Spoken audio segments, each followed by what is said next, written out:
야고보서 2장 1절부터 13절까지 한 절씩 교독하겠습니다. 네, 형제들아, 영광의 주 곧 우리 주 예수 그리스도에 대한 믿음을 너희가 가졌으니 사람을 차별하여 대하지 말라.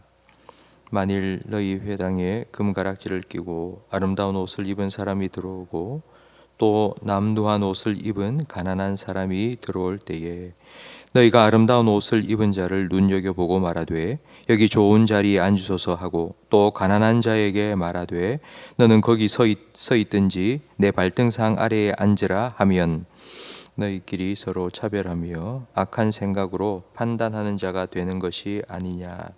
내 사랑하는 형제들아, 들을지어다.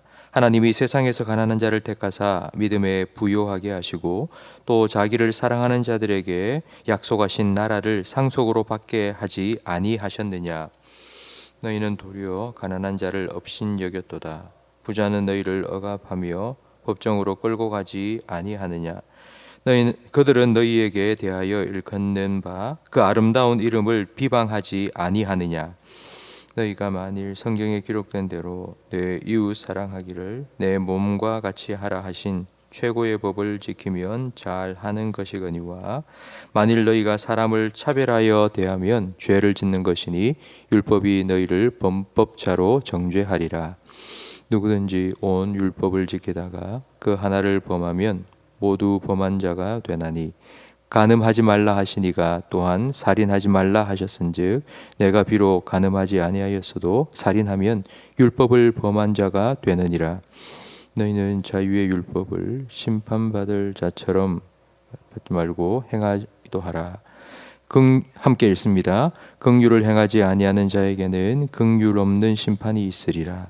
긍휼은 심판을 이기고 자랑하느니라. 아멘.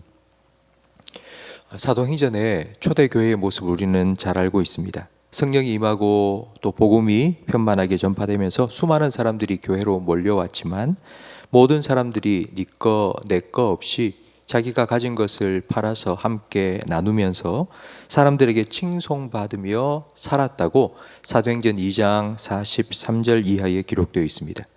그런데 그런 초대교회의 모습이 얼마 지나지 않아 야고보 때에 부자와 가난한 자를 눈에 보일 정도로 차별하는 모습이 교회 안에 생겨났습니다. 저는 이 말씀을 어제 묵상하면서 이런 생각이 들었습니다. 우리가 받은 은혜의 유통기한이 얼마나 될까? 초대교회에 그렇게 성령 충만을 받고 사람들이 유무상통하는 그런 정말 아름다운 교회의 모습을 이루었지만 얼마 가지 않습니다. 그러니까 은혜의 유통기한은 그리 길지 않습니다. 우리가 오늘 은혜를 많이 받았다고 해서 내일도 그 은혜를 힘입어 살아갈 수 있는 게 아닙니다.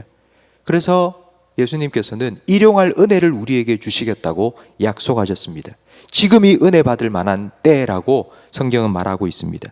그렇기 때문에 우리는 매일 은혜를 구해야 하고 매일 우리에게 은혜 주시는 주님을 의지하여 살아가야 합니다. 야고보는 이런 교회 내의 빈부 차별의 문제를 다루면서 1절 말씀에 이렇게 말합니다. 내 형제들아, 영광의 주 곧 우리 주 예수 그리스도에 대한 믿음을 너희가 가졌으니 사람을 차별하여 대하지 말라. 예수님을 믿는 사람이라면 사람을 차별하지 말라고 말씀합니다. 그러니까 사람을 차별하는 문제는 바로 믿음의 문제라는 것입니다. 그러니까 믿음이 있는 사람이라면 하나님의 관점으로 사람을 대해야 된다고 말씀합니다. 여러분, 돈 있는 사람과 그렇지 않은 사람을 여러분은 구별할 수 있습니까?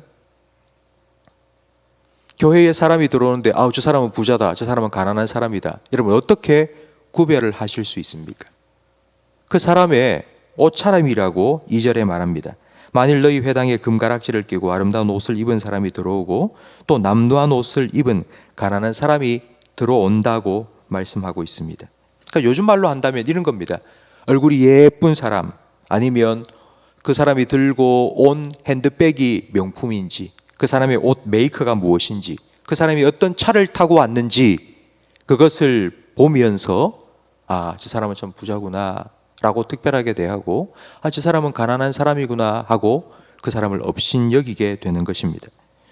물론 호텔이나 고급 레스토랑에 가면 이렇게 사람을 차별합니다. 손님은 왕이다 라고 말하지만 사실 사람을 차별합니다. 하지만 교회는 그렇게 해서는 안 됩니다. 하나님의 관점으로 사람을 보아야 합니다. 그게 바로 믿음으로 사람을 차별하지 않는 것입니다. 우리가 가진 이 외모로 태어나게 하신 분은 하나님이십니다. 그러니까 하나님께서는 사무엘상 16장 7절에 이렇게 말씀하셨습니다.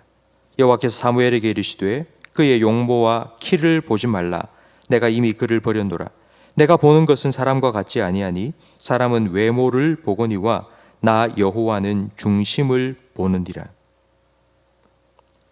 만약 우리가 어떤 사람을 대할 때에 그 사람의 외모나 그 사람의 가진 것, 유무에 따라서 사람을 차별한다면 그건 그 사람을 지으시고 그 사람을 이 땅에 보내신 하나님을 업신여기는 것과 같습니다.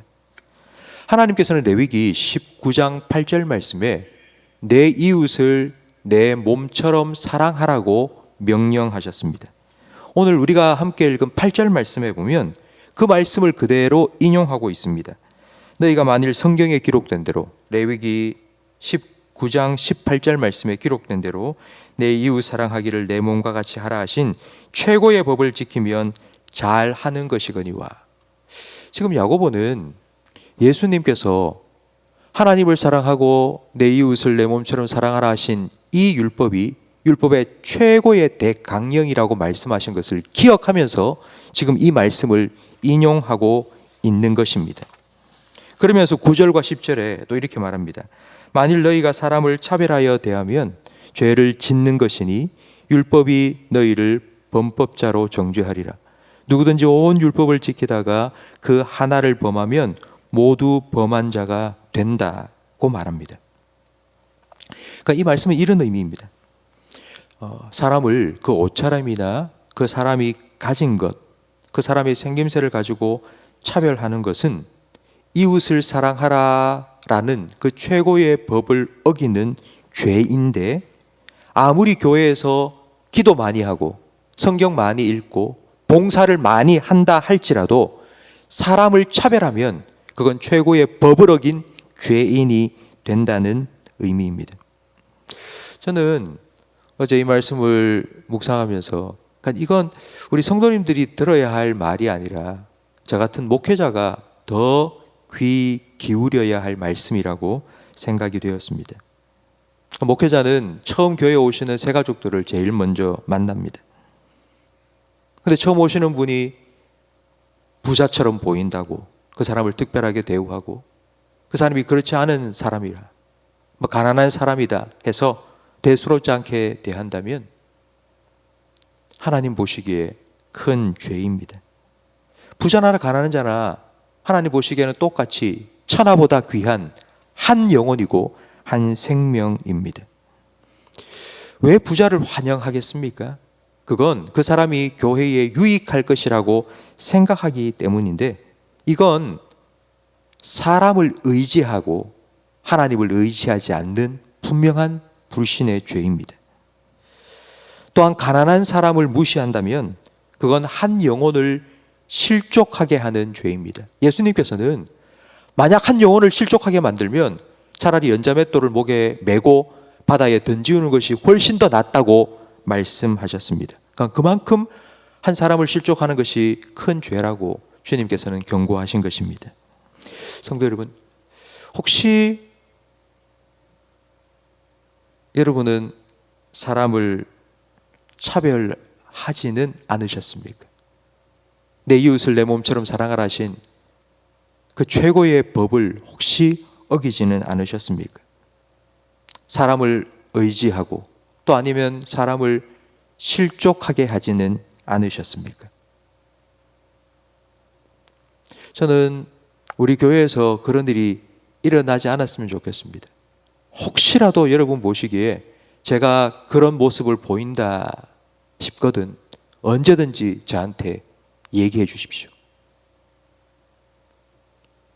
혹시라도 여러분 주변에 그런 모습이 보인다면 여러분께서 그렇게 하지 말라고 얘기해 주십시오. 저는 우리 교회에서 정말 예수님의 마음으로 사람을 대하고 그리고 예수님의 사랑으로 서로 사랑하는 그런 아름다운 초대교회의 처음 모습과 같은 그런 모습이 좀 나타났으면 정말 좋겠습니다. 이를 위하여서 기도해 주시고 이 일을 위하여서 우리가 주님의 사랑을 더 깊이 깨닫고 그 사랑으로 하나가 되는 우리 교회가 그리고 여러분들이 되기를 주님 이름으로 축원합니다. 기도하겠습니다. 하나님 아버지 감사합니다. 우리를 하나님 형상으로 창조하시고 또 존귀한 하나님 자녀 삼아주셔서 변함없는 사랑으로 우리를 사랑하여 주시니 감사합니다. 그런 하나님의 시선으로 우리 형제들을 바라보게 하시고 그런 하나님의 마음으로 우리 형제들을 품게 하시며 그 하나님의 사랑으로 서로 사랑하는 우리 교회 공동체가 되게 해 주시옵소서. 우리 안에 서로 사람을 차별하는 일이 없도록 주님께서 우리를 어떻게 사랑하셨는지를 더 깊이 깨닫게 하시고 그리하여서 초대교회 모습처럼 그렇게 아름다운 공동체의 모습을 성령께서 하나 되게 하신 것을 힘써 지켜나가는 그런 아름다운 교회 공동체를 이루어가는 우리 교회가 되게 해 주시옵소서. 예수님 이름으로 기도합니다. 아멘.